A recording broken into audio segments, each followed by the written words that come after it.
A sure word. Ibig sabihin, wala tayong mga kapatid.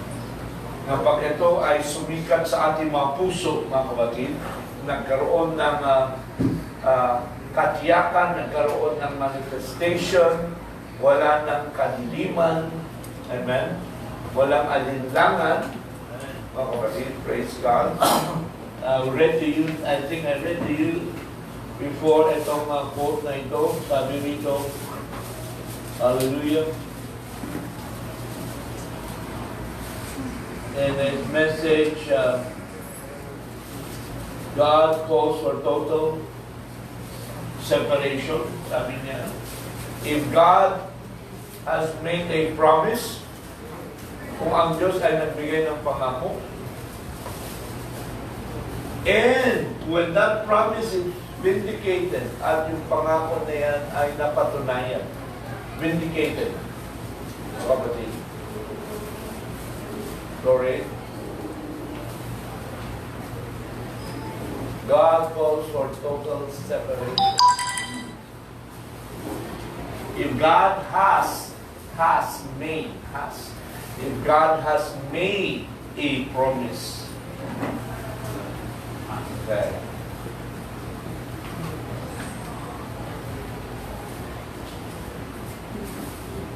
Alright? If God has made a promise, and when the promise is vindicated, then that is light. Praise God. Yan ang liwanag. That is the light of the day. Ito yung liwanag sa ating araw na ito. When the word is vindicated, the word for the hour, mga kapatid. Kaya, exactly, yun ang sabi ni Apostle Peter, no? We have a sure word of prophecy sa ating araw na ito, mga kapatid. At pag yan ay sumikat sa ating puso, that means naging realidad. Yes, amen? Amen? Hindi lamang, tawag dito, umpo lang tayo at nakikinig lamang, mga kapatid, at naintindihan lamang natin hanggang sa ating kaisipan. Pero pag ito ay lumubog sa ating puso, amen? Ano sabi doon ulit in Peter kanina? Praise God. And the day star arise in your heart. Ito ay sumikat na talaga sa puso natin.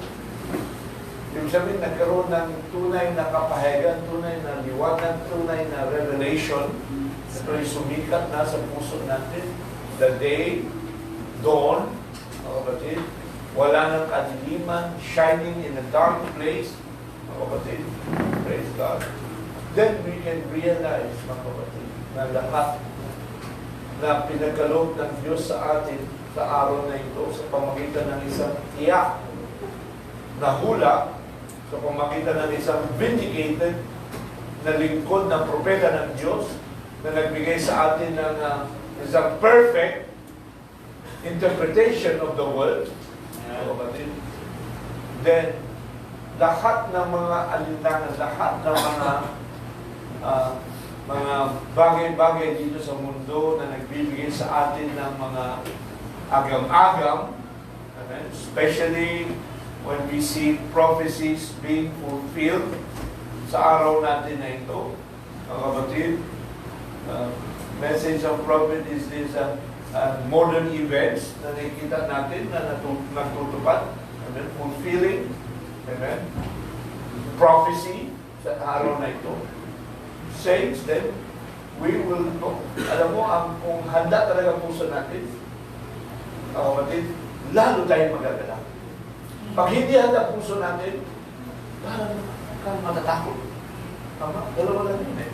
Diba? Ay na matatakot ka kasi hindi ka handa. Amen? May takot ka kung you hear of, sabi ng ating Panginoon, you hear of wars and rumor of wars, you hear of pestilences, you hear of mga natural, mga kalamidad na nangyayari, earthquakes in diverse places.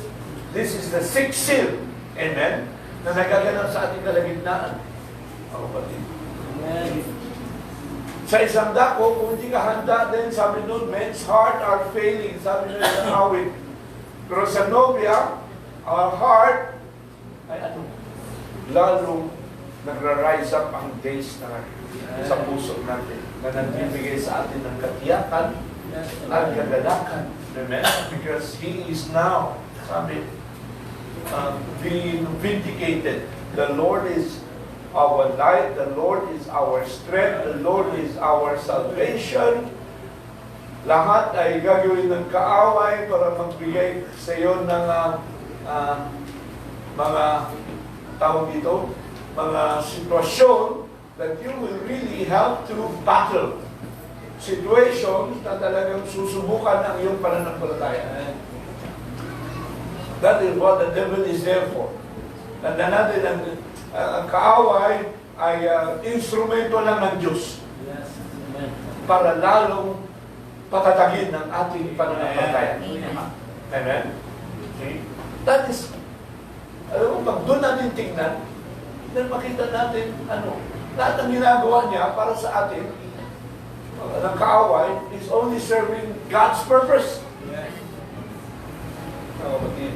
And that is the revelation exactly na binigay ng Diyos kay David, and that is exactly why our prophet would take these few verses from the book of Psalms. Mga kapatid, tanda natin, ang Salmo ay ay isang buong awit ni Haring David. Psalms means what? Song. A Psalm of David. Isang awit ni Solomon. Amen? Praise God. David was a psalmist, David was a songwriter, David was a musician, mga kapatid, praise God. And if we can make music sa ating mga puso, mga kapatid, that means ang ating mga puso ay alam mo, as the musicians, as those that are good na gumagawa na kasi hindi naman tayo lahat gifted sa pag-awit, number one. Number two, okay yan, maganda mag-awit. Pero alam mo, higit sa lahat is you get behind the spirit of the song. And I don't know what the prophet said, mga kapatid. We have to flow doon sa music sheet and get the spirit of the composer. Ano ba yung nandun sa composer nang habang sinusulat niya yung awit na yan? What was the anointing? What was the inspiration of David? Nung sinusulat niya ito, mga kapatid, David ay binigay ng Diyos at nilagay ng Diyos sa isang sitwasyon, mga kapatid. We know the story of David, amen? Na ito, alam mo, most of the Psalms na sinulat ni David ay sinulat niya habang siya ay, parang naka-exile. In-exile niya ang sarili niya. Why? Because yung hari sa Israel, sa time niya, which is Saul, haring Saulo ay naging kaaway niya. Amen. Alam mo bakit naging kaaway? Kaya naging kaaway ni David because why? Because God anointed David. Amen? Amen. Kaya nagkaroon ng inggit at insecurity si haring Saulo. And that's exactly kung ano ang nasa kapaligiran natin ngayon. Yeah. The world around us, mga kapatid, hallelujah, is what? Full of insecurities. Buong mundo. Amen? Pag nakikita nila ang nobya. And this world is falling apart. Satan is anointing lahat ng mga tao sa mundo na ito. Mga kapatid. And only this bride will have the comfort and the surety of that prophecy, mga kapatid, na nagpapatatag sa atin. Kaya, look at how David was going. Maski siya in-exile niya ang sarili niya, so we have to exile ating sarili sa mundo na ito. Amen? Kasi alam mo, dalawang klase pagka-exile. Ang isang klase pagka-exile is yung kung ikaw ay parang nangyari sa Israel, ang Diyos ang nagpalaya sa kanila. Right? Bakit? Kasi sila ay naging masama. Kaya minsan sa isang bansa, may ini-exile na mga tao dahil sila ay hindi ano tawag dito, hindi karapat-dapat at ayaw ng bansa doon sa tao na yan. Yeah, pina-exile sila. Pero meron naman iba dyan na they self-exile. Bakit? Kasi nakikita nila yung bansa na yan ay hindi karapat-dapat sa kanila. Amen?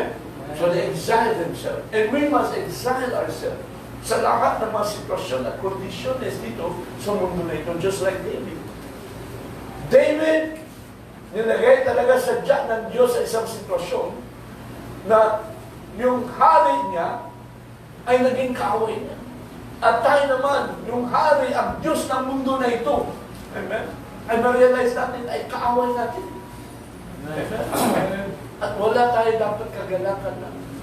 Because this world, parang sa time ni Noah, sa time ni, who is this, Lot, ang mundo na ito ay nag-vex na sa atin because of all the wickedness sa paligid natin. Kaya yun, see, this is exactly a situation that we are in, and that is why exactly a prophet ay nakita nito. When David was writing this song in Psalms 27, it's an exact situation sa kalagayan natin ngayon before the rapture and or during the rapture season. That's why our prophet kinuha niya itong mga talata na ito para ipakita sa atin ang realidad ng situation natin na ito. Amen? Praise God. Ang lahat ng kaaway, verse 2, look, enemies, wicked, lahat ay gagawin ng kaaway para talunin ka, to eat up your flesh, to eat up my flesh, mga kapatid.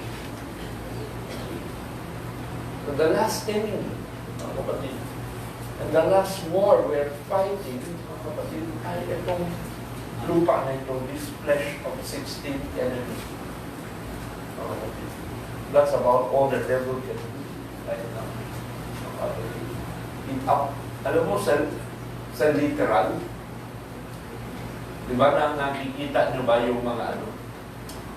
You can Google this. May nakikita tayo sa mga balita na meron dyan mga ano tawag dito. Mga lumalabas na mga bacteria o ano na talagang nag-uubos ng laman. Flesh-eating bacteria, tama? Na hindi naman nila alam kung ano nunas niya. Imagine that. It's over here in Psalms 27. The enemy eating up. Now, there's a literal na ganyan. Spiritually, mga kapatid, alam mo, itong katawan natin na ito is what? Is now the temple of the Holy Ghost. Amen. Right? Amen. This is the body. This is the word body. Mga kapatid. See, the word bride or the word groom. Amen. See? Praise God. At ang Panginoon 2,000 years ago came in word form. The word was made flesh. Tayo, sa huling araw na ito, ang salita ay kailangan maging ano rin. That's what Son of Man means. Son of Man means ang Diyos ay nasa flesh, nasa laman. Amen? And the enemy will not be pleased kung nakikita niya. Amen? Na ikaw ay nagiging liwanag at nagiging vindication because we are now the light, we are now the vindication, and the word made flesh is what? Made vindicated, mga kapatid. It's not. So the enemy will not like that. So handa tayo rin sa maraming gera na gagawin niya. To eat up your flesh. To eat up this word. Para sirain niya at wasakin niya. Amen? To make you discouraged. To make you defeated, talunan, mga kapatid. To make you doubt the word and the message. Yan ang gagawin ng kawal. See, they come to eat up my flesh. Pero ang assurance ng Panginoon is they stumble and they will fall. Kasi this is a perfect word. This is a perfect message. Maski anong angle niya, atakihin to. Kung nakatayo tayo doon, sabi doon sa verse 5, nakatayo tayo sa bato, mga kapatid. See, we set up us on a rock of revelation, wala siyang magawa.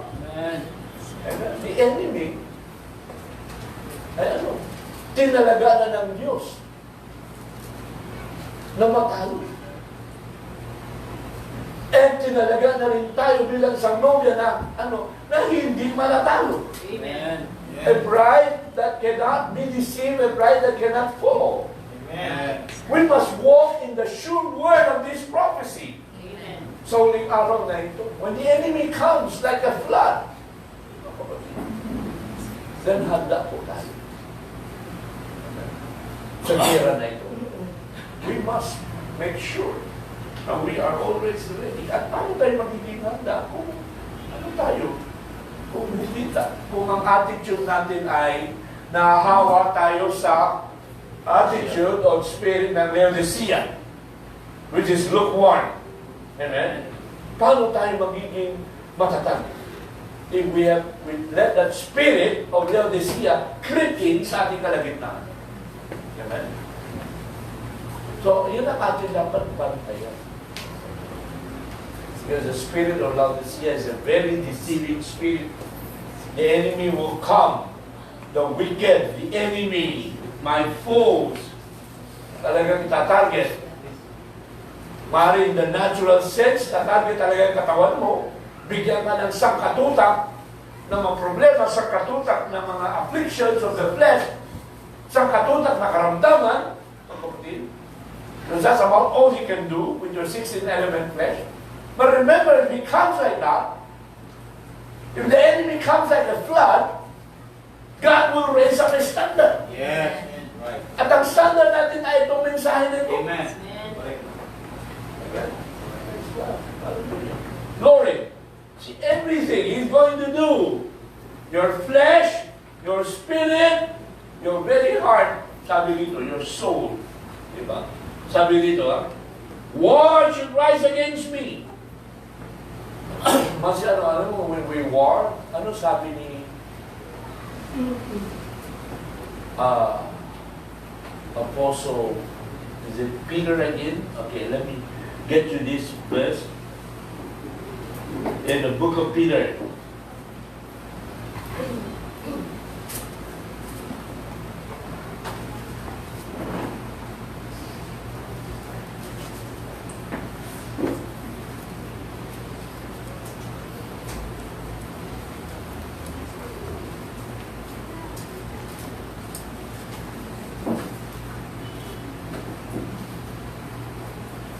Makita. Sorry.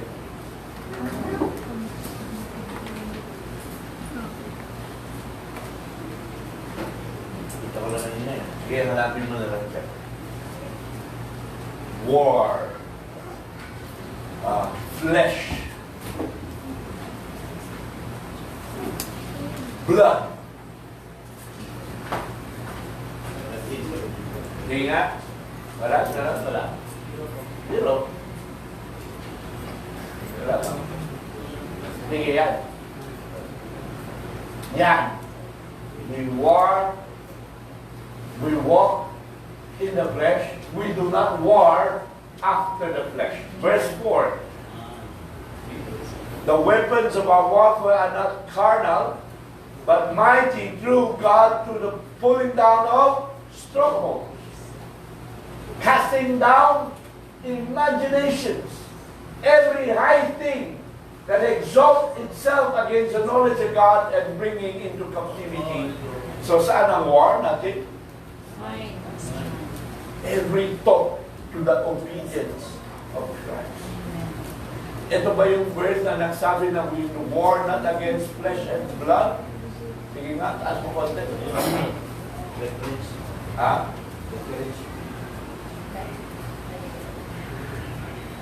Dito, no?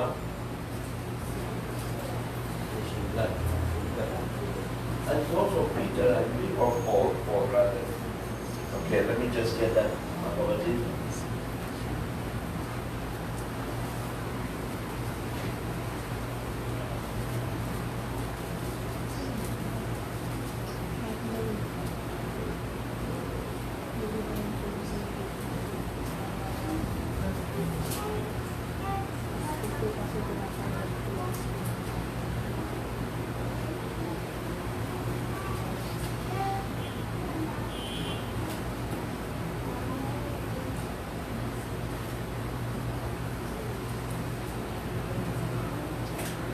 salita. Ano nakalala ng talata? It says that we war not against flesh and blood, but against principalities. Sabi niya. Tama ba yan?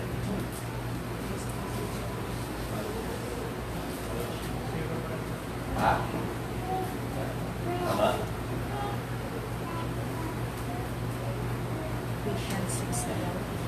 Ephesians 6:12.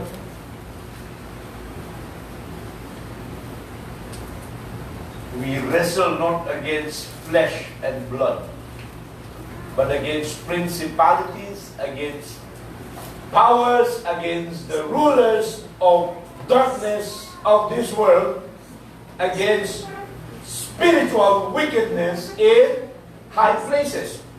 So yan ang talagang sitwasyon ni David in his day when he has wars, when the host is encamped against him. Alam mo, si Saulo na hari, mga kapatid, alam mo, nagpinapadala niya ay batalyon na batalyon ng mga sundalo para hanapin lang si David. Right? Diba? Nabasa niyo yung story? Diba? Gaano kadami mga Pero David ay lagi iniingatan ng Diyos. Amen. Praise God. David ay meron siyang armor ng Panginoon. He know how to put up his own armor against the enemy when it comes. Kaya yun din ang bilin ng Pablo na pagdating sa araw natin. Okay, tinan mo. Let's go up.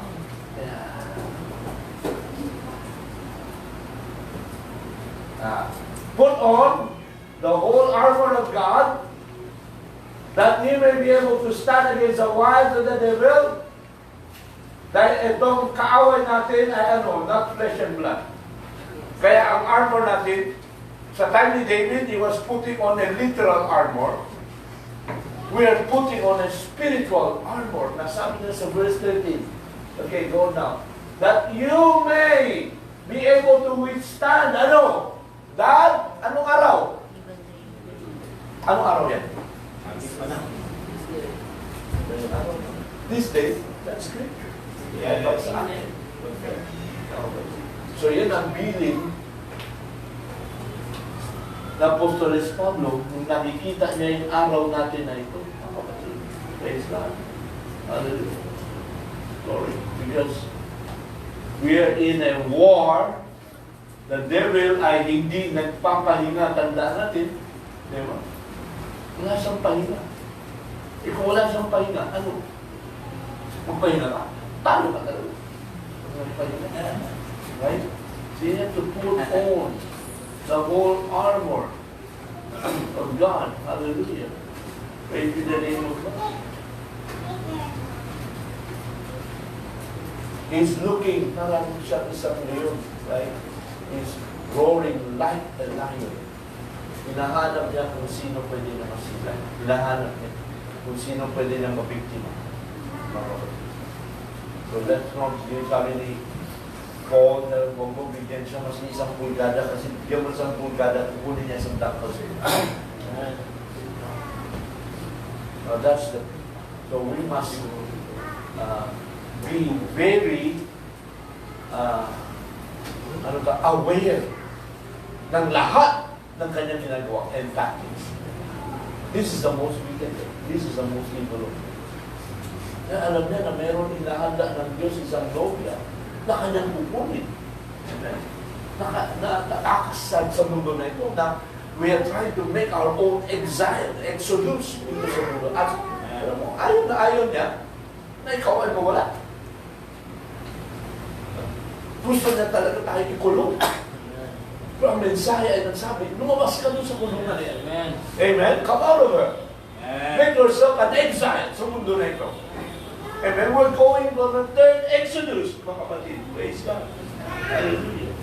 Kaya dito pa lang, mga kapatid, maski ano man ang gawin niya, Sabi ni Haring David in another psalm, one of these more remarkable psalms na awit, Psalm 23, sabi niya, I walk in the valley of the shadow of death, I will not fear any evil. Di tayo magkakaroon ng takot. Because why? The Lord is with me. His rod and His staff will comfort me. Amen? Meron talaga tayong taga-alib, mga kapatid. The same David that wrote Psalms 27, mga kapatid, ay nagsabi na ang salita ng Diyos, the rod and the staff. Itong mensahe lang magbibigay ng ayusan. Itong mensahe lang magko-comfort sa akin. Wala na iba. I doubt if there's anything else sa mundo na ito magbibigay pa ng comfort sa Nokia in this last day. Because we have a sure word of prophecy. Hallelujah. Praise God. Alam mo, the design ni David, go on down. Sige. Sige pa. Surely, last verse, 6. Goodness and mercy shall follow me all the days of my life. At among design niya, and I will dwell in the house of the Lord forever. Yun ang inspiration ni David. He wants to dwell in the house of the Lord. Go back to Psalm 27. Ano ba ang sabi ni David? Psalm 27. Sige, akyat. One thing have I desired of the Lord, and I will seek after. Ano? That I may dwell in the house of the Lord. This is an inspiration ni David. Glory. All the days of my life. Yan ang gusto ni David. The house of the Lord. Mga kapatid. Praise God. Yan ang sabi. The Bible said, pakihan mo nga. I believe David said, message. The Bible said,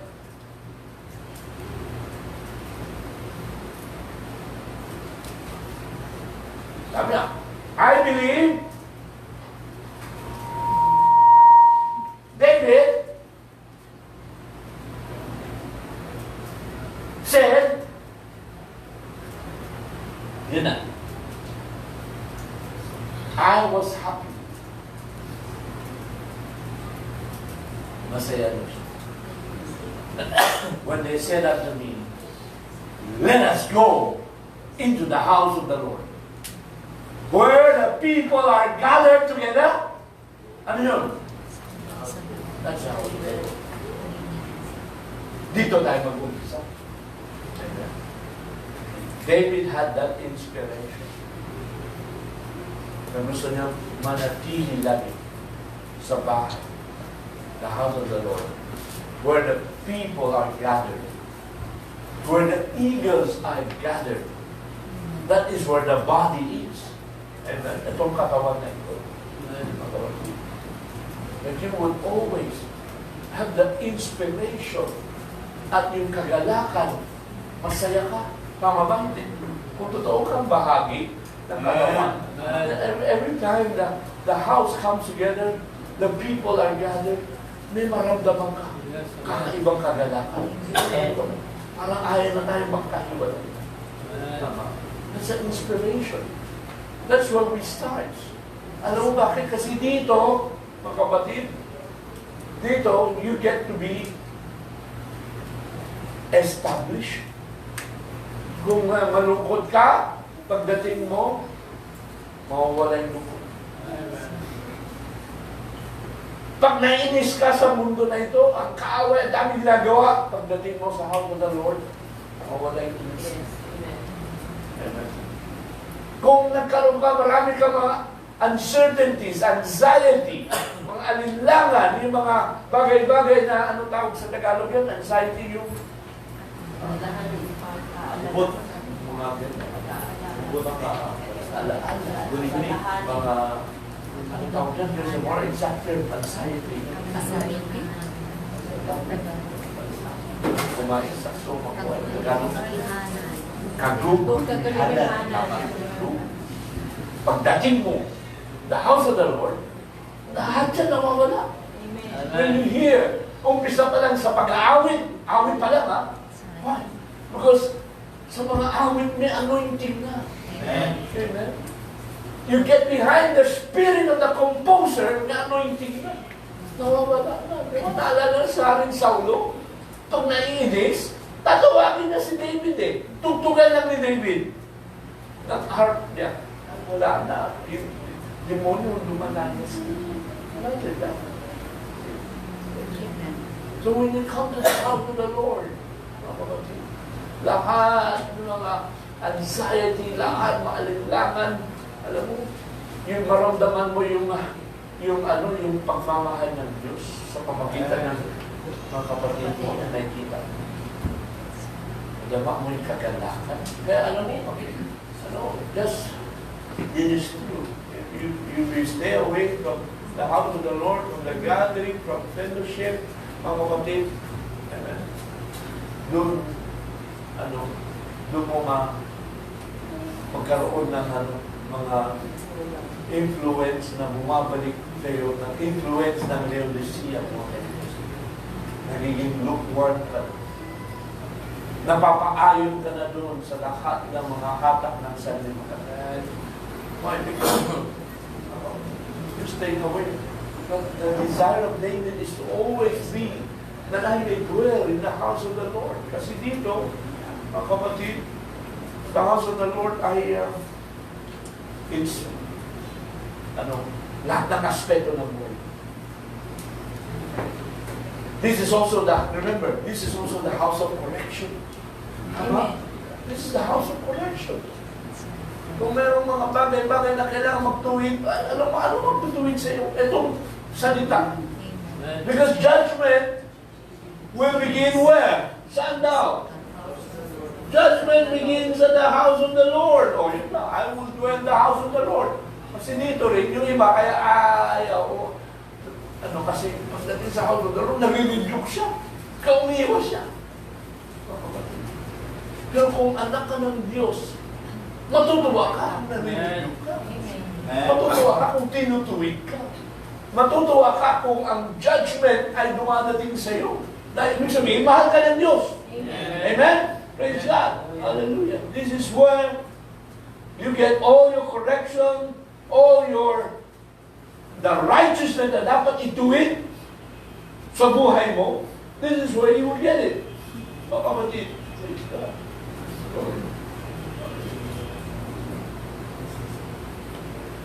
The house of the Lord, the desire, the inspiration of David, manatili siya lang.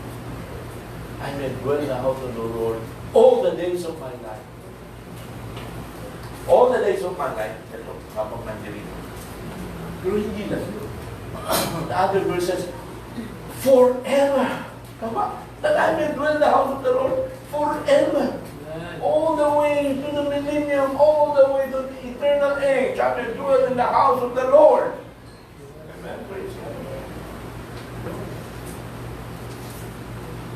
In the name of God. Sabi dito, let me get you another verse.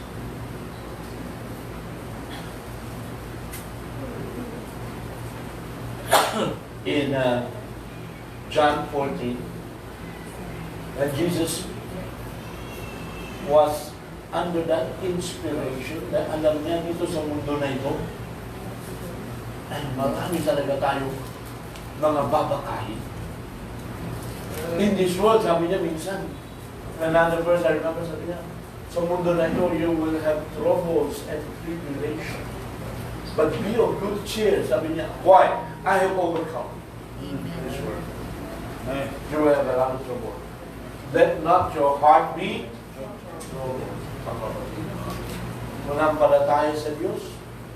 Manampalataya sa Kanya. Bakit? Sabi niya, in my Father's house are many mansions. My Father's house. The house of the Lord. And I may dwell in the house of the Lord. My Father's house are many mansions. See? That's the same thing.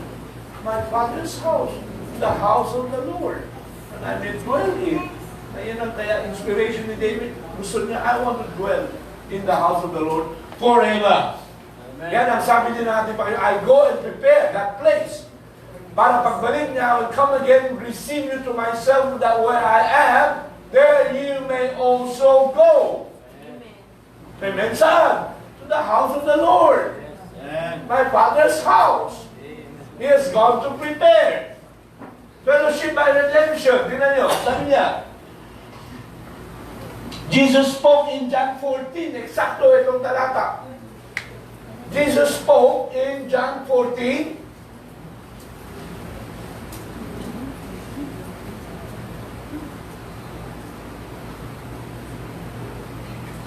In my Father's house, many mansions.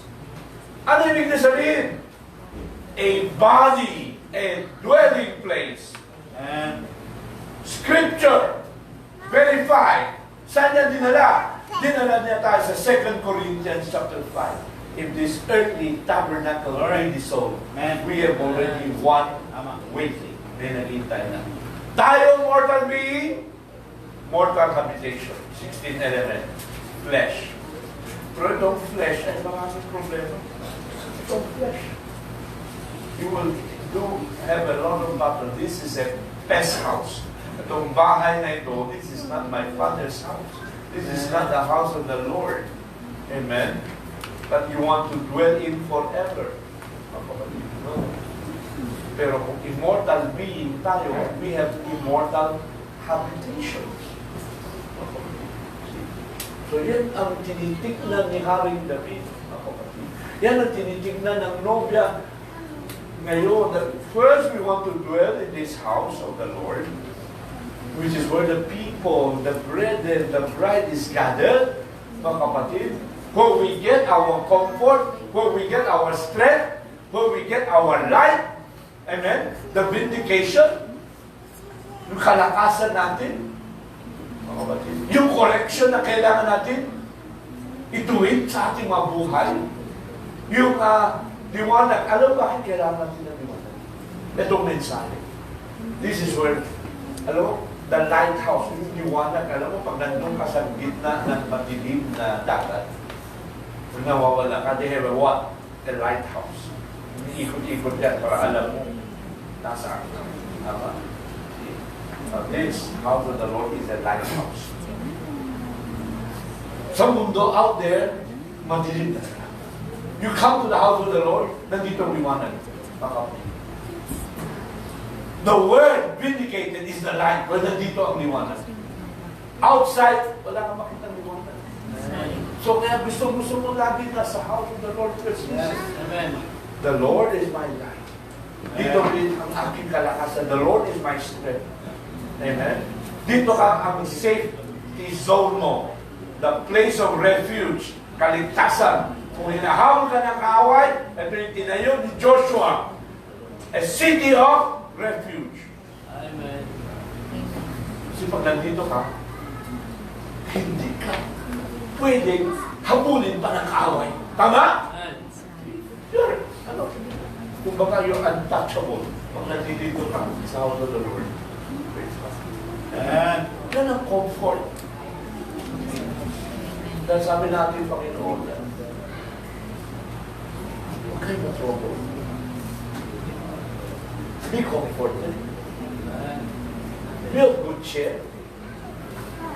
Because in my Father's house, meron pa siyang tinitignan. This is the Lord's house. Later on, we're transferring, mga kapatid, to an eternal, immortal habitation. In my Father's house na kanyang hinahanda para sa atin. Mga kapatid. That's what we call our theophany na inihahanda ng ating Panginoon. That if this earthly tabernacle be dissolved, huwag ka namang alala. Meron ka talagang isang eternal, an eternal house. And made in heaven. Na inihahanda ng ating Panginoon sa lahat na nagmamahal sa Kanya. Kapatid, go daw, sabi niya, the place we go into until we return. Hindi na place ng mga literal na mga bricks, mortar, clay, precious stone, jewel, It's a place. It's a condition. We move out of this dimension that we live in into another dimension. It's a house, a tabernacle, a dwelling place, mga kapatid. Yun ang ating inaasam. Yun ang inaasam ni David, that I may dwell in the house of the Lord forever. Amen. Amen. Pero bago tayo makalipat yan, magsanay na tayo dito sa house of the Lord. This is where the people are being gathered. This is where this body, that eternal body is being formed. It's forming, sabi na, it's forming a body in the image of what you are here. Into the word image. Paano ma-form yan kung wala ka dito? In the house of the Lord. Kasi dito natin nakukuha yung materials to build that house. This quote.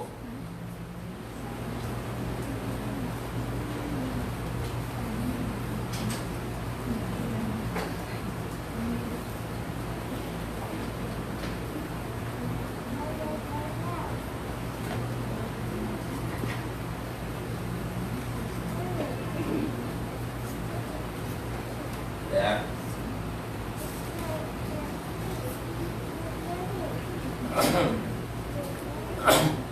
Okay.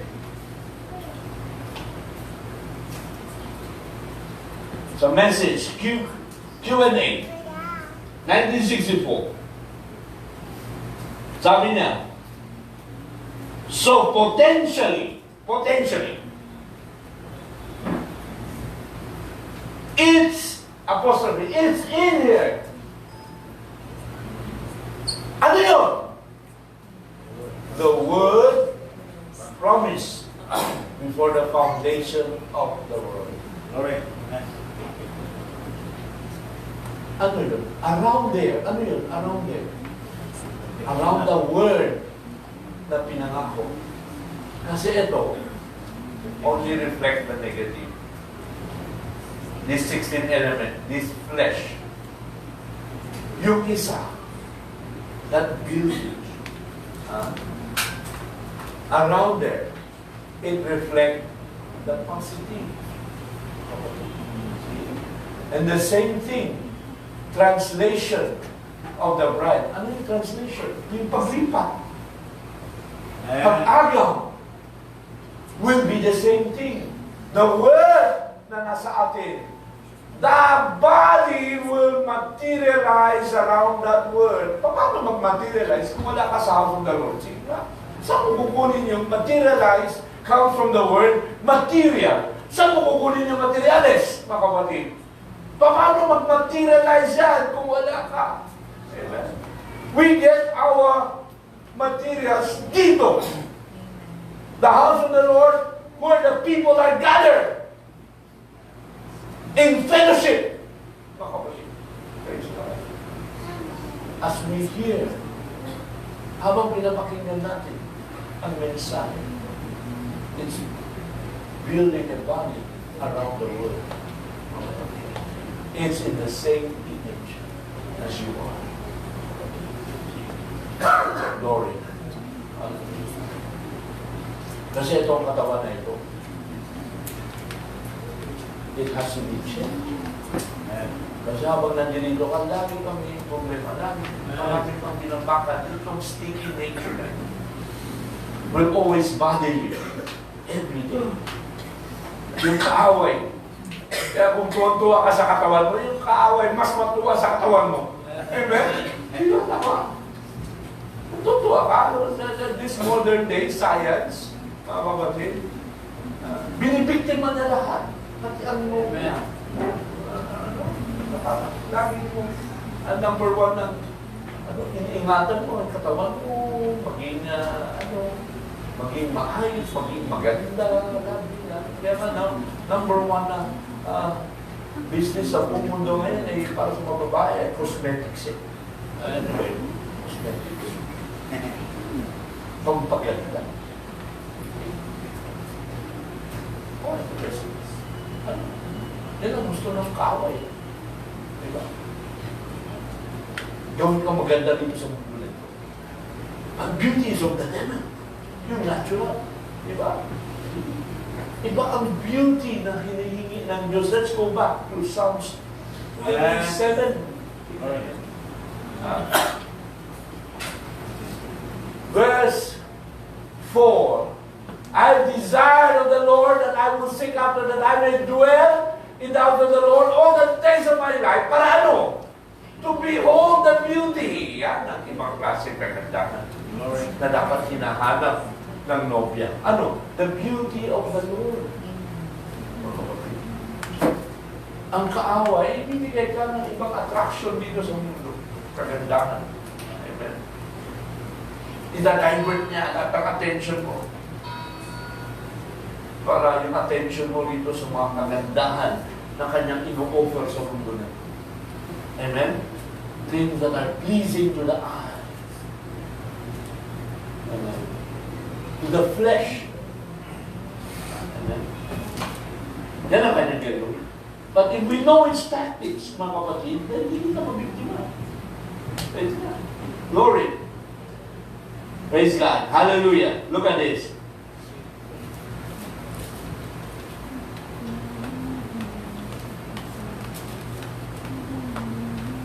It is going to go.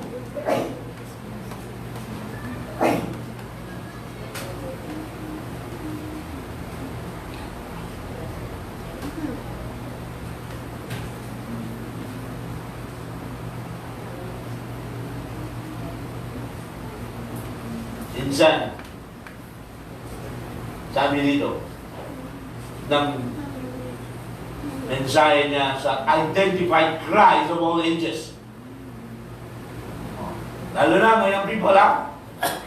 Kaya paborito ng away. Tandaan nyo. Why? Sabi niya, beauty is of, tugtungan nyo ba? Beauty is of the, tama kaya yan? Sabi niya, may quote ba yan? Wala. Meron, tatlo. Perfect talaga. Slow po. Tingnan. Beauty is of the devil will always. Kayo mga mahilig magpaganda dyan. Tingin nyo. Sino nasa likod niya? Ano yung ina? Isip-isip pa rin. So lang yung paganda para maging kaya-aya, kaakit-akit siya, tuntua siya, kung lahat matakaw yung ulit sa kanya, tuntua siya. Buha ka ng pagkaganyang tenga at ang ulo niya. Kaya lagi alam mo ano? Lagi nakatingin sa kanyang sarili. Lagi nidala niya ng sarili. Lagi sa sarili. Hindi ka, ayos na ito. Beauty is of the devil always. That's exactly right. Sabi niya. Ano bang in-offer ni Cain? Yung maganda niya mga ano, mga prutas, mga ano yun. Mga kanyang sinani. Pero ano? Ano na sa langit? Find out what this world, vain beauty is. Ano daw? Ginamit niya, Hollywood. Took over. Mga kapatid. Glory. Even, saan? O even sa church. Ingat tayo. False conception ng demonyo. Nigamit niya yung Hollywood. Lalo yung people kung nakita, ay talaga tutuwa. Bagaya, inuuso kasi. Sa kalagitnaan, in the midst of the beauty of the Lord, yan ang talagang hinahanap talaga dapat ni David. To behold the beauty of the Lord. In holiness and power. Yan ang kagandahan ng Panginoon. Holiness and power. Lord, hindi sa pintura. Powder. Sige, para gumanda. maganda, parang kinis, parang everything else, trying to wear, pati yan, mga kasuutan. It's in the beauty of holiness and righteousness. Not in paint and powder. Ay, nag-miss ko yan na. And shorts! See? Mga mahihilig mag-shorts dyan. Everything else they're trying to wear. Lord. Alam mo kung kayo ay tinatamaan, ay mahal enemies. Amen. Lord. Sabi na, ay, naku, yan na naman si Pastor. Ay, si Pastor, babasa lang ako para sa inyo. Mensahe. Amen. Amen. Mahal yung Diyos, matutuwa kayo na pinapaalala kayo ng Panginoon. Amen.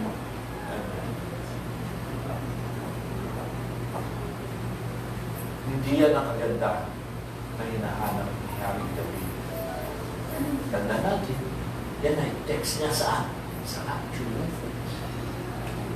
Ang hanapin natin ay yung the house of the Lord, that I may, sabi niya, behold the beauty of the Lord. In what? In holiness and power. Yan ang kagandahan na hinahanap ni Haring David. Yan ang kagandahan na dapat hinahanap natin. Amen? The house of the Lord. This word na magtutuwid sa atin, na magpapaalala sa atin, na magpapaganda sa atin. Tama? Amen? Adorning. They won't adorn themselves with what? Kung ano-ano. And too much television and so forth. Tingnan mo, hinahanap ni Simon nung pumasok siya sa presensya. Andrew. Hinahanap niya yung presensya. He knew who that was. That was in the temple of the Lord. Remember?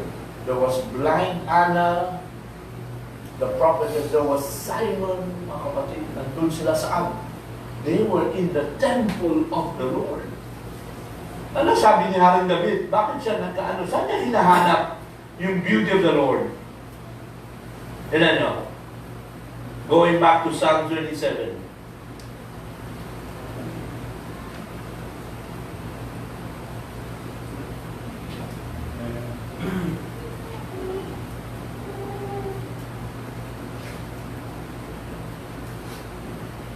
Ano sabi?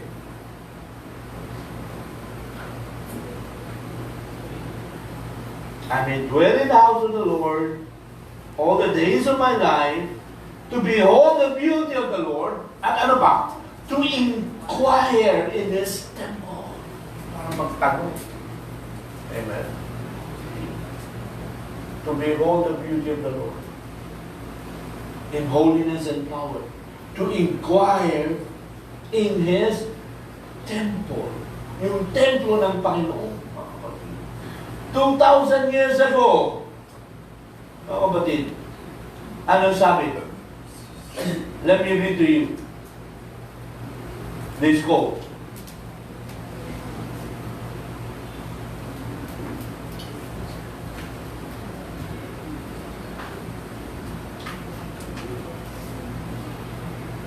Simon, sa time ni Simon to kanina nabasa natin Simon, tuloy natin. In another quote, Simon looked over, siya ay nasa templo. Tumitingin-tingin si Simon. Blind Anna, kasabay niya na doon. Sa temple na yan. Simon looked over, may past tense. Looked over.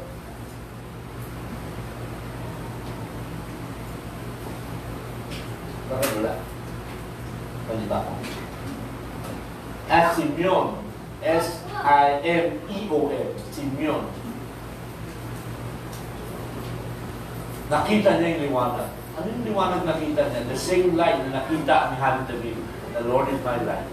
The same light na dumating dito sa uling araw. That pillar of light that's hanging over a vindicated prophet. Simon saw that same light that John saw. Nakita rin John. Rushed over.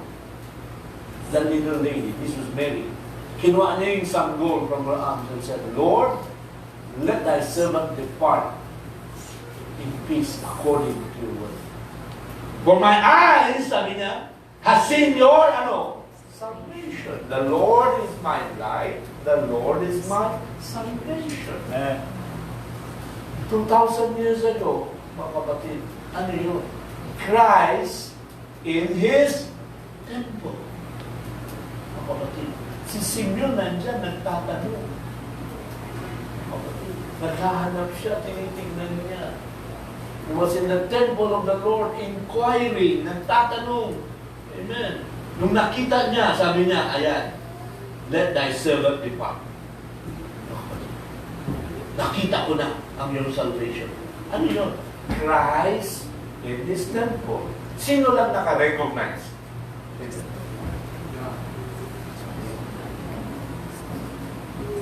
Simon, a scribe. Anna, bulag na Anna, a prophetess. Sila na, hindi, ang daming matao sa temple, ang dami. Pero silang dalawa lang nakarecognize. Sure, he comes to His temple. God was in His holy temple and the people, matao na dyan, hindi nila alam. Yung mga nag-expect lang sa Kanya, ang makita. Amen? So dito rin, yung mga nag-expect lang sa Kanya, ang makita. Have you inquired in His temple? Nagtatanong ka naman. Nakita niyo na ba yung Panginoon? See? Yung mas baba, andyan ang old blind woman, galing sa Laodicea, bulag, 70 mahigit, pero nandyan ang spirit of prophecy. A sure word of prophecy nandun sa kanya. Hindi niya iniwanan yung temple day and night. Yan ang attitude talaga ng isang noble. Hindi mo iwanan talaga. Parang Anna. Bulag siya sa sanlibutan na bagay na ito. Hindi niya makita. In the natural, si Anna, hindi niya makita. Ano sabi ng awit niya? Awit natin lagi. And the things of this world grow strangely dim. Amen. Parang malabo na, hindi mo na makita ang mga bagay. Para ka na si blind Anna, hindi mo na nakikita ang natural things of this world. Pero spiritually, ang mata niya ay nabuksan. Nabuksan kasi na-recognize niya ang Panginoon na nasa kanyang temple. Amen?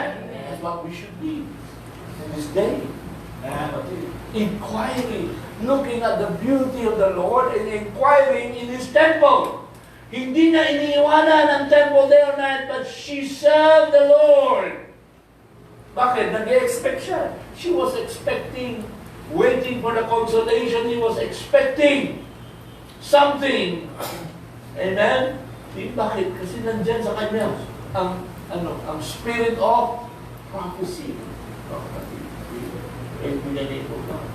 Expecting.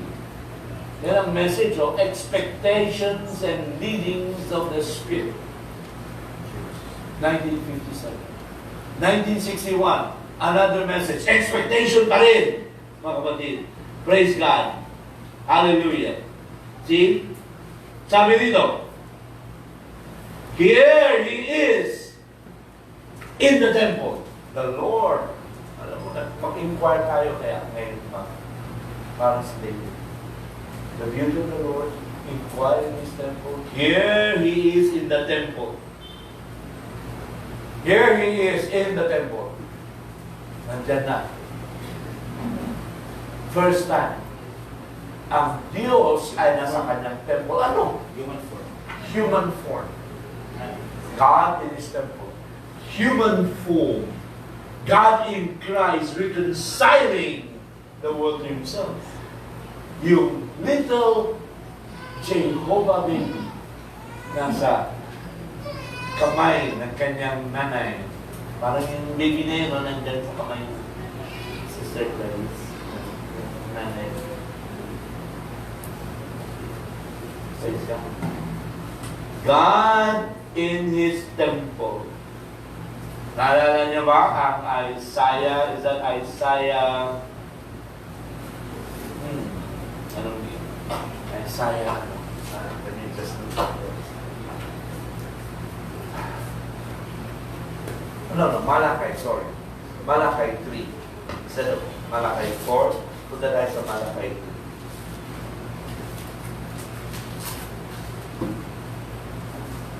Verse 1. Behold, I will send my messenger. He shall prepare the way before me. And the Lord whom you seek, ano mangyari? Shall suddenly come to His temple. Even the messenger of the covenant, whom you delight in, behold, He shall come, says the Lord of hosts. Ano mangyari na?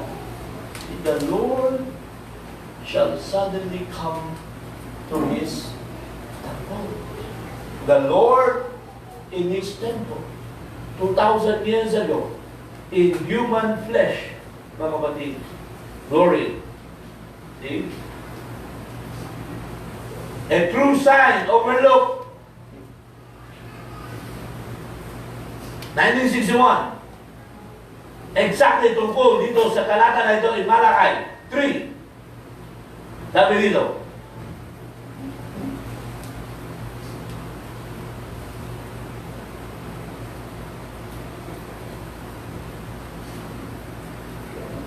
sabi niya, alam mong title is ano? A true sign overlooked, hindi nakita.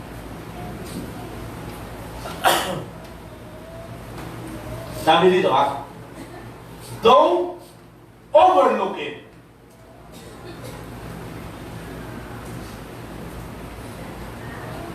Don't overlook. Past tense. One word na overlook.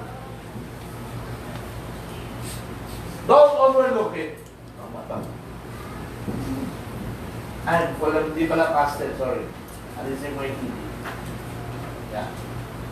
Men and women, tayo, God's children. Amen? Don't overlook. Remember, you're supposed to have these things.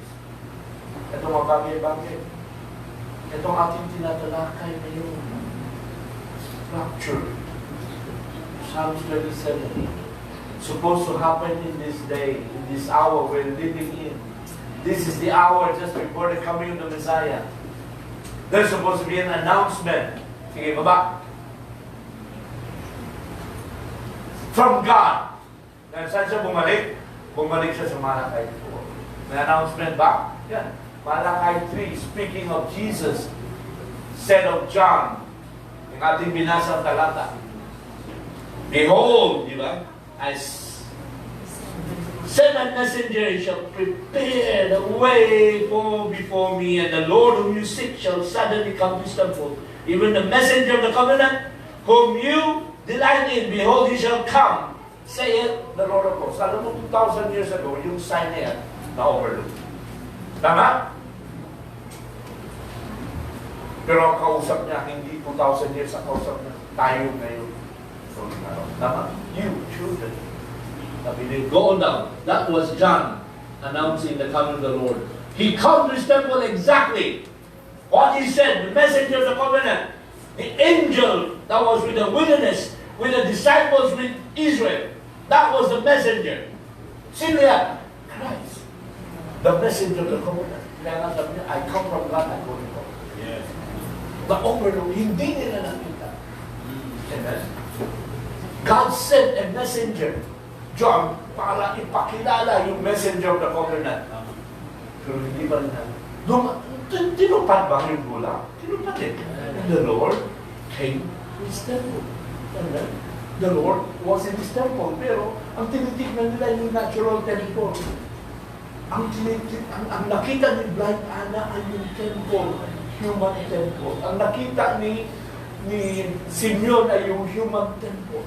Amen? Anong nakita natin sa huling araw na ito, mga kapatid? Praise God. Hallelujah. Unveiling of God.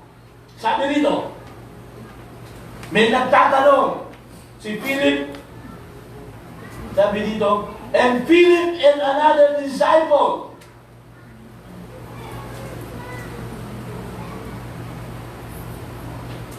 And Philip and another. Yeah. Disciple. Hinahanap nila ang ating Panginoon. Sir, we would see Jesus. Dinala ni Philip kay Jesus. Now, notice the very words that Jesus reported back to them. For they come, ano hinahanap? To see who he was. Pero hindi nila makita. Isipin. Ang nakita lang nila yung natural na tao. They could not see him. They see the form. Pero ano? He was in his temple.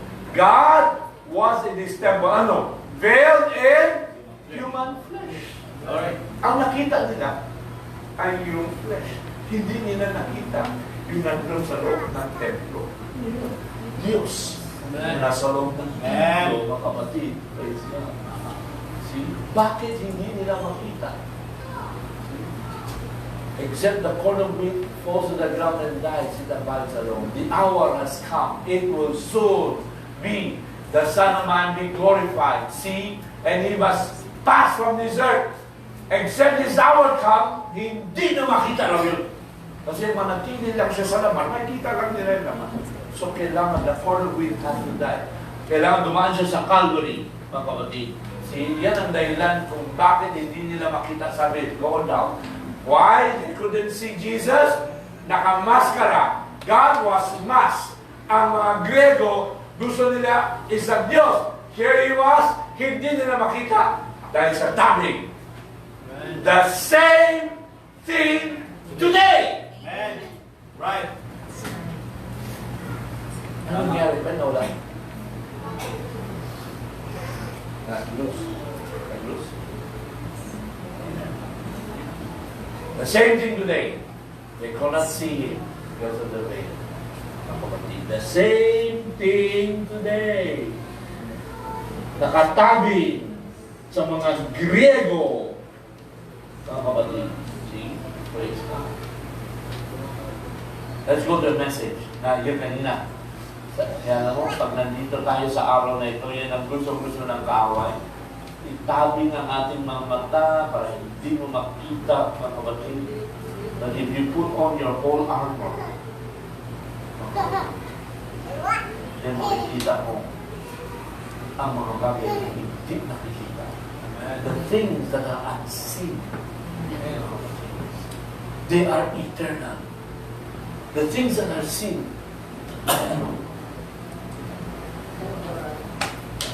lilipas yan. We're looking at the unseen. Yeah. Sabi nito, ha? So taking on the whole armor.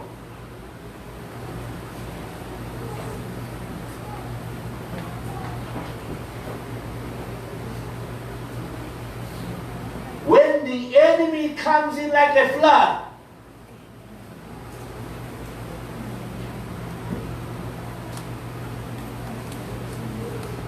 when the enemy comes in, enemy, hindi walang S. The enemy comes in like, maraming call siguro to, like a flood.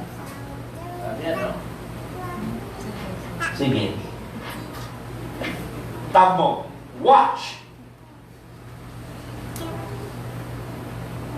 Wala? Watch. Wala.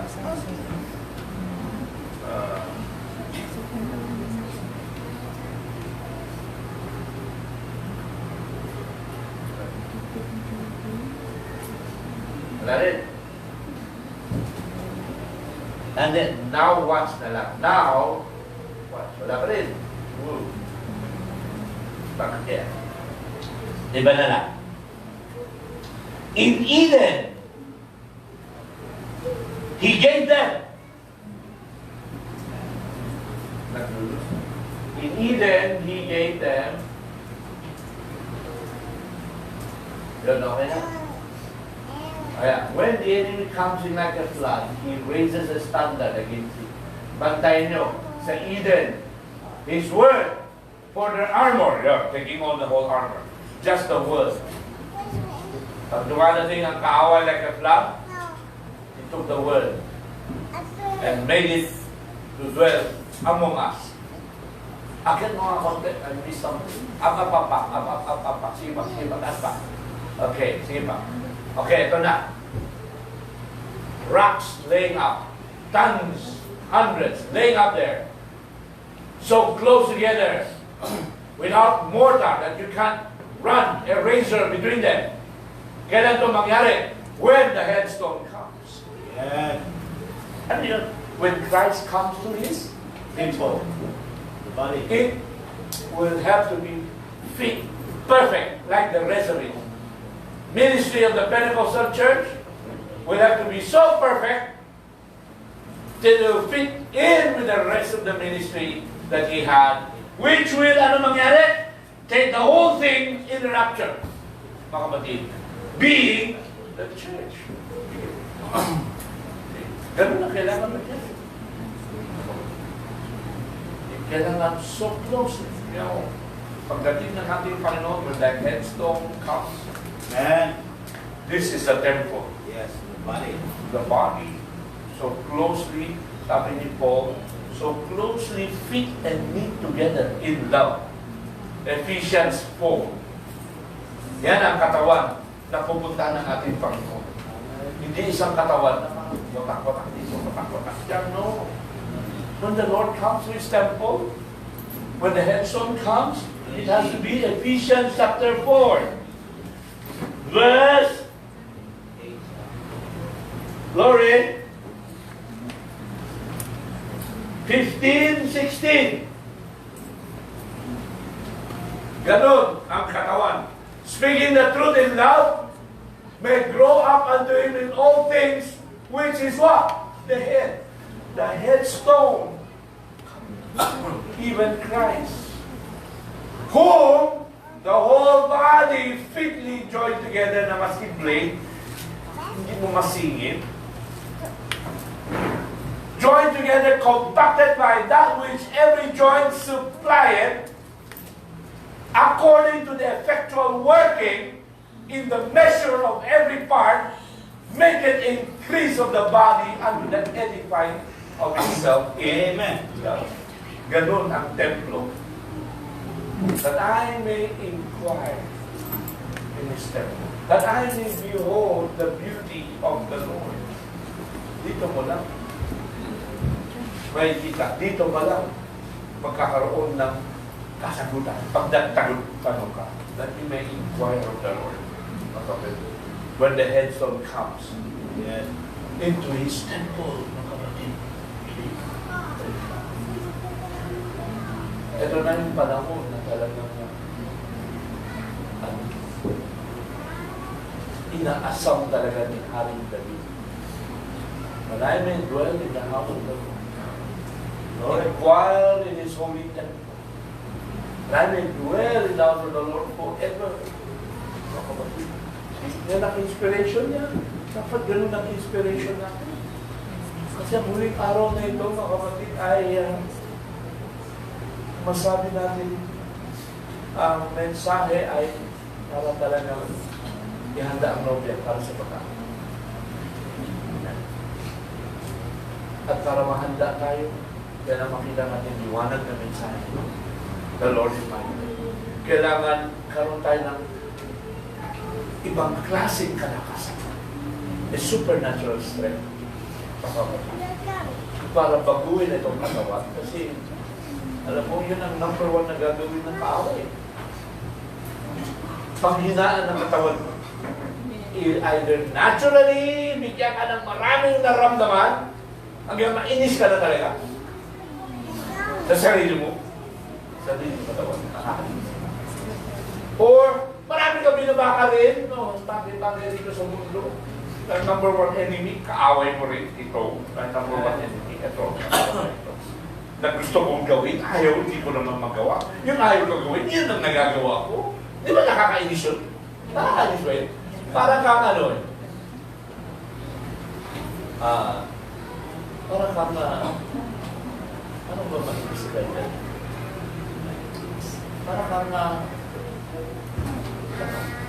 Para kang nakasuot sa isang gabi. Tapos ang tigas ng gabi. Gusto mo kumilos, hindi ka makakilos. Gusto mo gumano, hindi na ganyan ka, baliktad. Parang hindi mo makontrol ka talaga. Amen? Gusto ka lumingon, hindi makalingon. Kung ayaw ka naman lumingon, doon ka naman lumingon. Di ba? Nakakainis ba? Di ba? Pag may nakita ka na, lalo ng mga brothers, pag may nakita isang magandang babae, napaka-sexy suot, sabi ng mensahe, huwag ka lumingon. Pero, yung ulo na lumilingon. Ay, naman niyang gawin. Di ba? Di ba nakakainis? Tama, hindi mo makontrol. Kasi yun ang nangyayari sa ating huling araw. It's a message para maging handa tayo at maging aware tayo sa lahat ng ginagawa ng kaaway. Kaya ba ng first few verses of Psalm 27, panay tungkol sa kaaway. Di ba tama? Oh, the enemy, the host, and come around me, lahat. Mga kapatid, praise God. Oh, verse 2, kaaway, enemy, my foes, kaaway. Host, lahat, nakapaligiran, lahat, gira, lahat kaaway. Verse 2 and 3, parang kaaway. Ano expect mo ngayon sa huling araw na ito? Expect mo kaaway. Hindi ka lulubayan talaga. Pero kung ang inspiration mo ay lagi ang desire mo to seek the Lord, to dwell in the house of the Lord, lahat, to tignan itong beauty of the Lord, kagandahan ng Panginoon in holiness and in power, lagi ka nagtatanong dito sa templo niya, this headstone that has come down to this temple, amen, fitly joined together, ang inspiration, mga kapatid, praise God, hallelujah. Then, the Lord will help. Tutulungan, sabi niya, hindi ko kayo pababayaan. I will never leave you, I will never forsake you.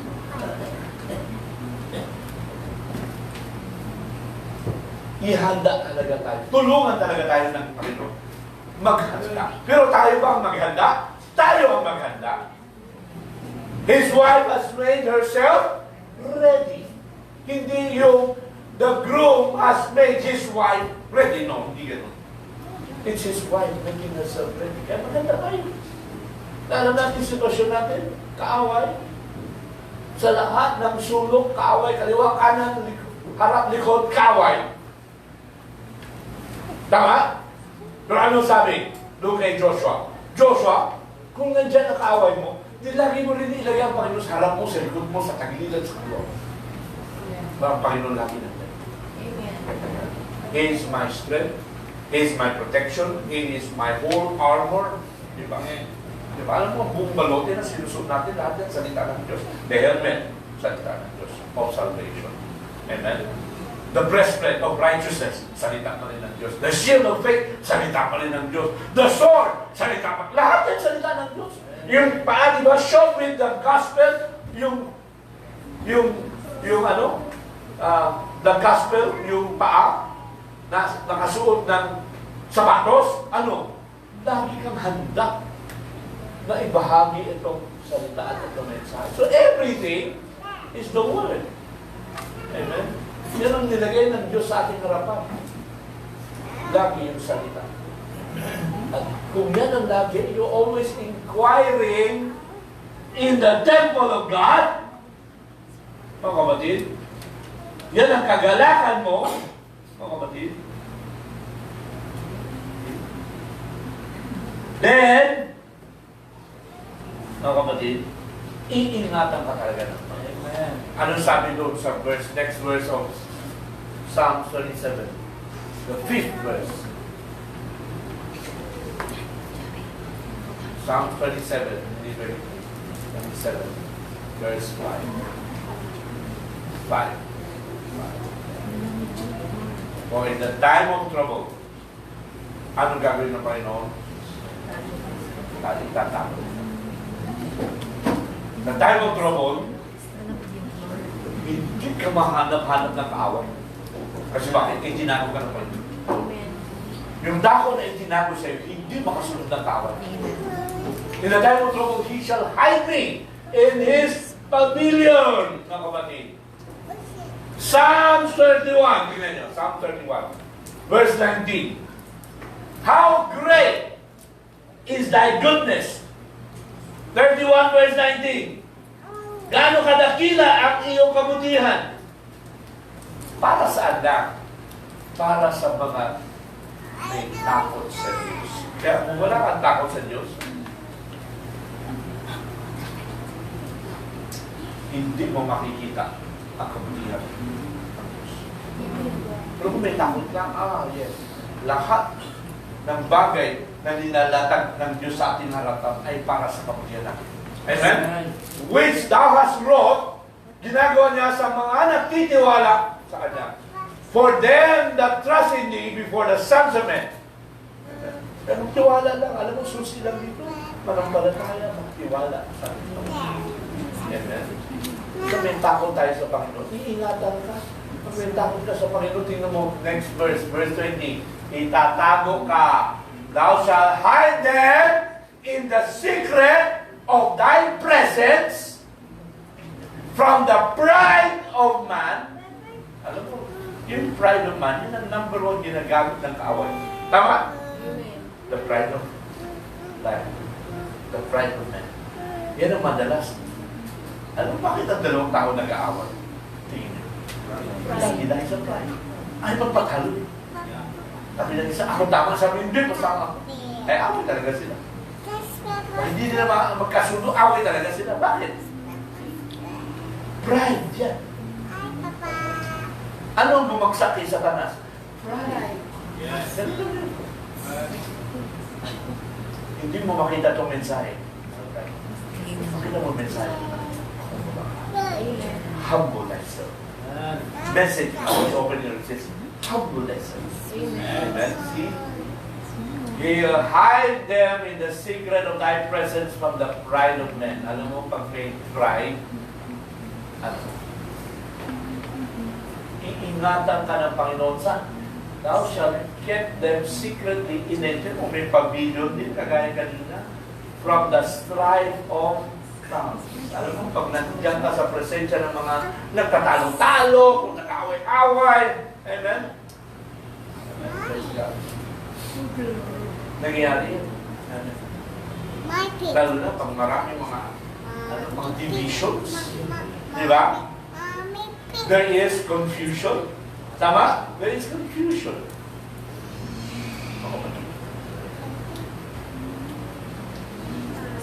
Sabi ng isang quote, sabi niya, okay, let me get that quote. Lack of revelation. Hindi yun na. Sige, yun na ba? Isa lang ba yun? Magyabak siguro. Let me get another.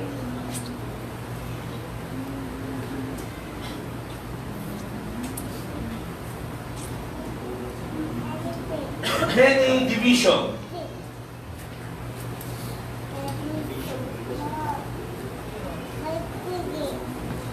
S, lagay mo ng S. Hindi rin yan. Ha? Malala, wait. Collective revelation.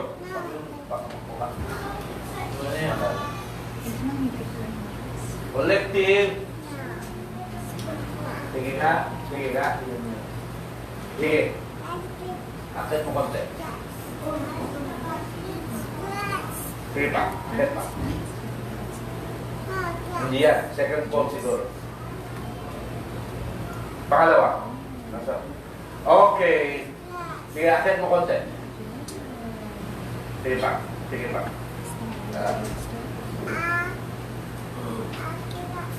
Sige, tama na, tama na. Tama. Sige, baba, baba, baba. Sige pa.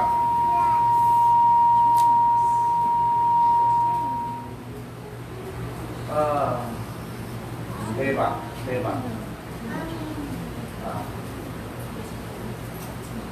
Kahit nawala. Pero this is a very nice quote.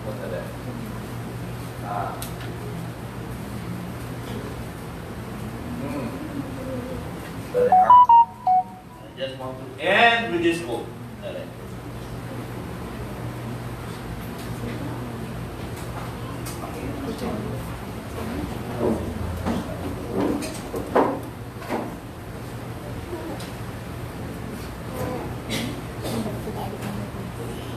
Okay. Ito na. By lack of this revelation, by lack of this revelation, is why we have so many different divisions. Strife of tongues. Amen. Pride of men. Lack of this revelation. Ano? Revelation. Alam mo itong revelation will make you humble. Tama?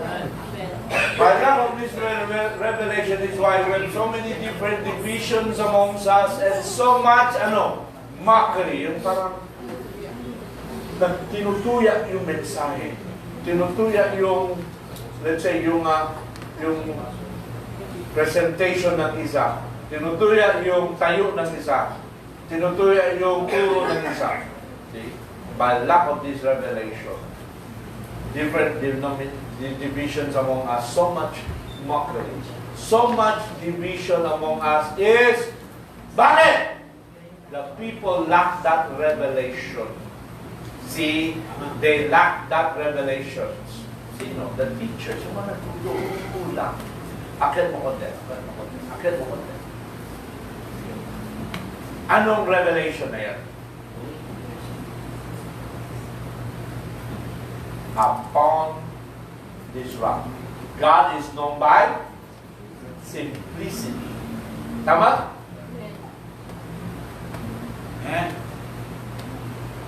Ang Diyos pwede maghayag sa yung pinakawalang pinag-aralan. The most illiterate. Kaya walang kinalaman yan sa inaral mo theology. Amen? It's a revelation. Kaya nga sabi ni Karen David, you will set me upon the rock. Tama? Upon the rock. Diba? Tama? Psalm 27:5, He will set me upon the rock. He shall set me upon a rock. The secret of His tabernacle, itatago niya ako. Sa mga time of trouble na maraming mga division, maraming strife, mga pride ng tao, yan ang nangyayari sa huling araw para i-divert yung ating attention. Whereas dapat ang attention natin is getting ourselves ready na itong mensahe na ito ay hinahanda tayo para makasama tayo sa pag-agaw. Ngayon, the devil has you all busy na nagkakagulo, nagmakbakan, lack of revelation, strife of men, pride. Mga kapatid, praise God. Go back to the quote.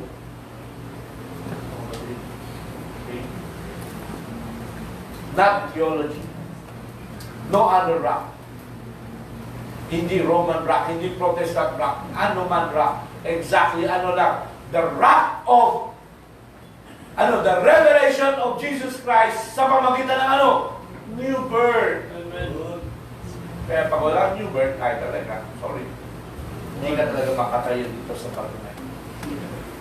Pero kung nandyan na, He injects His life, wala na yung sarili mong life mo, wala na. At ano na ang lumalabas? It's the life of Christ projecting itself through you with that preeminence. Ano ba kapatid? Praise God. Anong lack ng revelation of what? Of preeminence. Alam mo kung preeminence, pasako pa talaga si Kristo ang ulo. The very life, yung works, yung signs, yung wonders, lahat ginagawa sa pamagitan mo. Outside of that, the rest, hindi kasama. It's not even called at all. Watch. God's great revelation unfolding. Kaya, tayo nagtataka kung bakit ang dami man vision, ang kapatid, go down, because of that great revelation na nawala sa mga tao. Ang kapatid. Praise God. Kaya ang Diyos, sabi ni David, iingatan tayo. Amen. Tatago tayo. Yes, amen. Ipapakita sa atin ano yung prioridad sa buhay natin sa ulit araw.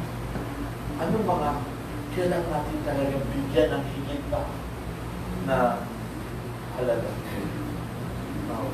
in this last day. It's really just to get this bride ready for the rapture. Yan ang mensahe sa ulit araw na ito. Pero Satan's ang trick niya is to get yourself so busy sa mundo na ito, so busy sa mga gera-gera na hinasik niya sa pamamagitan ng kaaway, busy saan? Sa mga ministers mismo na because of lack of revelation, pride. Amen. Pero kung isuko lang natin lahat. Amen. Itatalo tayo ng ating Panginoon. Yes, amen. Sa kanyang pag-ibig, magiging masaya ka. Bakit? Hindi ka talagang maabutan ng kaaway. Dahil kung nakita ka, hinahabol ka ng kaaway, takbo ka lang dito sa city of refuge na inihanda ni Joshua in this last day. Nakapatid. Para wala siyang maganda. Nakita natin, alam mong ministry ng prophet na pinagkaloob ng Diyos sa atin sa uling araw na ito. Nakita natin yung biyaya ng Panginoon sa Kanya. Amen. How the Lord has used him mightily but in a very humble way. Para ipakita sa atin, hindi sa ating sarili, kundi dahil sa biyaya ng Diyos.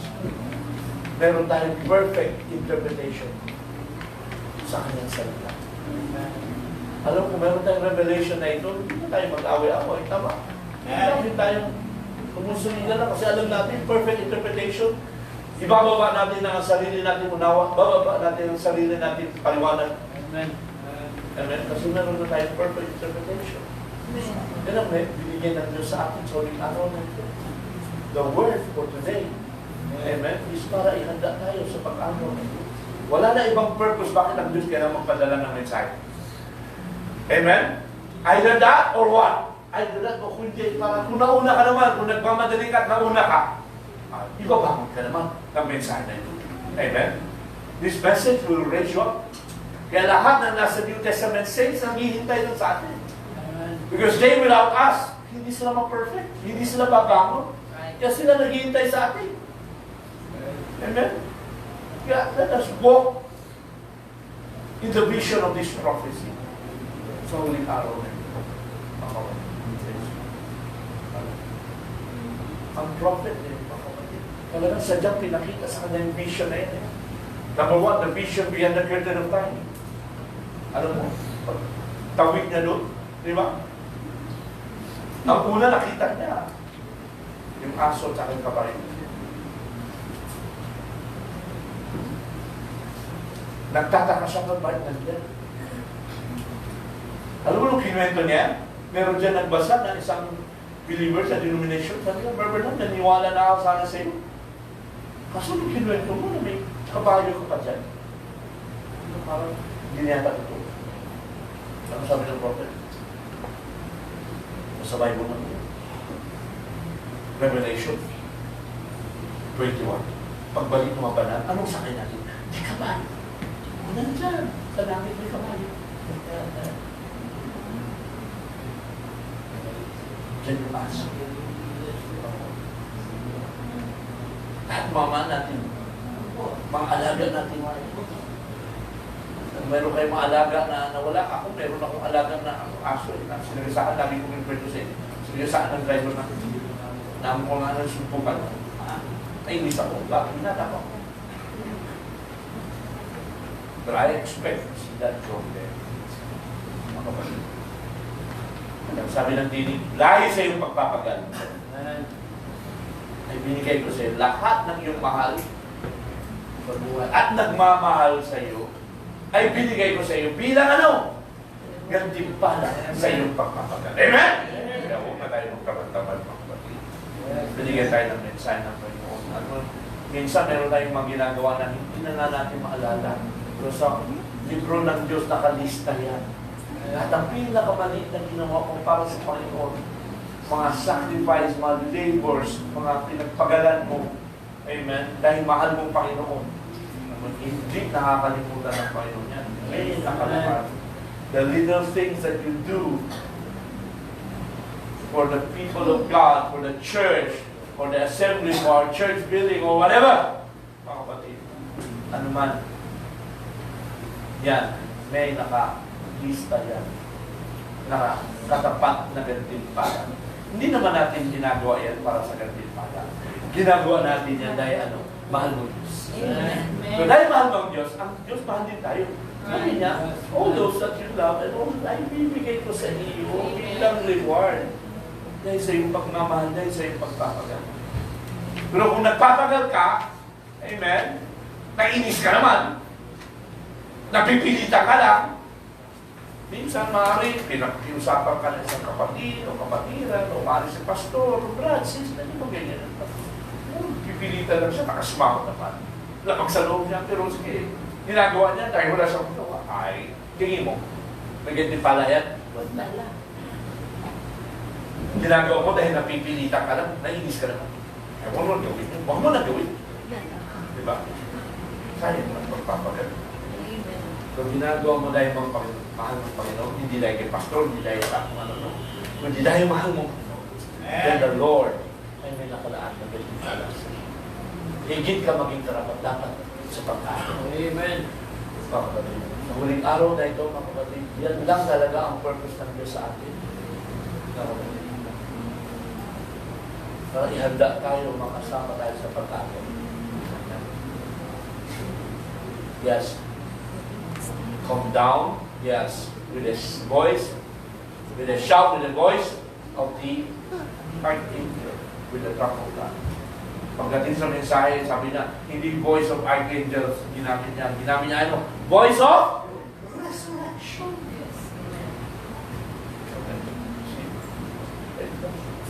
Here comes a prophet. Hindi pinaliwanag ni Pablo, pinaliwanag niya. Marami din siyang ginamit na matatanda na hindi na pinaliwanag. Amen? Pero ang nobya, magkakaroon pa rin tayo ng inspiration. Mas hindi niya piniliwanag. The Bible, the Word will run in continuity at ihanda po tayo para tayo maging kaarapat-dapat at kaaya-aya sumalubong sa ating Panginoon. Amen? He is hiding us in this tabernacle. In His pavilion, tinatago niya tayo. Praise God. Kaya nga ang ikapitong selyo, sikreto talaga. Hindi po para sa lahat. Yung mga iba, pag pinakinggan to, wala, hindi na maintindihan. Pero sa nobya, tuwa siya. Amen. Kaya alam niya ang Panginoon ay whispering love, secrets. He will hide me in the secret of His tabernacle. Ang kapatid, sikreto lang ito. Hindi po para sa lahat. Kung mahal mo ang Panginoon, huwag ka mag-alaya, ibubulong niya sa iyo. Amen. Amen. Yung sikreto dito, mga kapatid, para ikaw ay maging handa. Remember, di ba, I read to you last Wednesday? Here is the secret. Ano yung secret? The Word is in the bride. Kung paano ito si Mary, here in the bride, she has the mind of Christ. She has the saith the Lord. Amen. Hallelujah.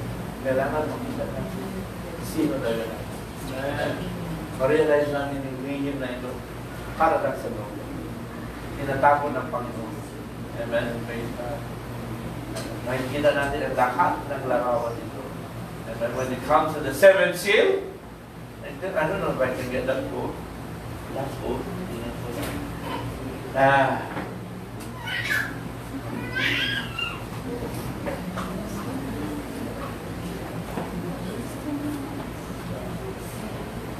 Amen. Ito. God's great mystery. Ang pinakadakilang iwaga ng Diyos, God's apostolic great mystery of how, paano, a secret He kept it a secret. Nobody knows nothing. Pati anghel hindi makaintindi. He didn't reveal it. Yan ang dahilan. Kapitong seventh mystery. When the seventh seal was opened, silence. When Jesus, when He was on earth, gusto nila alamin. They wanted to know. When He would come, He said, even the Son Himself don't know when it's going to happen. Mga kapatid. See, God has this all to Himself. It's a secret. That's the reason there was silence in heaven. Half an hour, 7 thunders under the voices. John forbidden to write. Coming of the Lord. One thing He hasn't revealed yet of how He will come. And when He will come, it's a good thing. He doesn't, mga kapatid. Pero pinakita naman niya. And pinareveal niya saan? Sa bawat tipo na nasa Biblia. Kaya nga Psalms 27, nasa Biblia yan. Nasa Biblia. Pinapakita niya mga tayo, mga larawan. Kaya the secret of His tabernacle. Pinapakita niya sa atin. Tinatago ng Panginoon niya, mga kapatid. Pero sa nobya, doon ka ilalagay ng Diyos sa kanyang pag-ibig. Amen? And the Lord bless you. You'll come up and stand me to sing a song.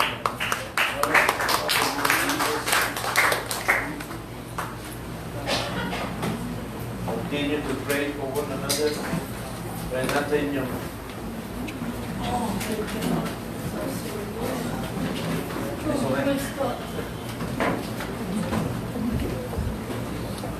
this is the first Sunday.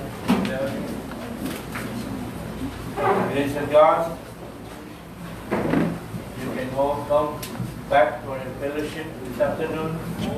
The young people announcement, we will have a outdoor joint with the men's on the 3rd Sunday of September. Pag-usapan na all our young people, for all our young people, of course, you women, you are welcome to join. We'll set a play, I think outdoor. Saan ba pinagkasunduan natin na lugar? Wildlife. Okay, wildlife. The 3rd Sunday of September. Next Sunday afternoon, para sa mga young people, the women would like to come together. I have to run. I have to go next Sunday afternoon para nangako ako sa isang pastor. Meron silang South Ministers meeting next Sunday hapon. Church si Pastor Danny Alcarado. So let's pray for that. The Tuesday after this Tuesday is a ministers meeting din kay Pastor Nestor, magkakatuloy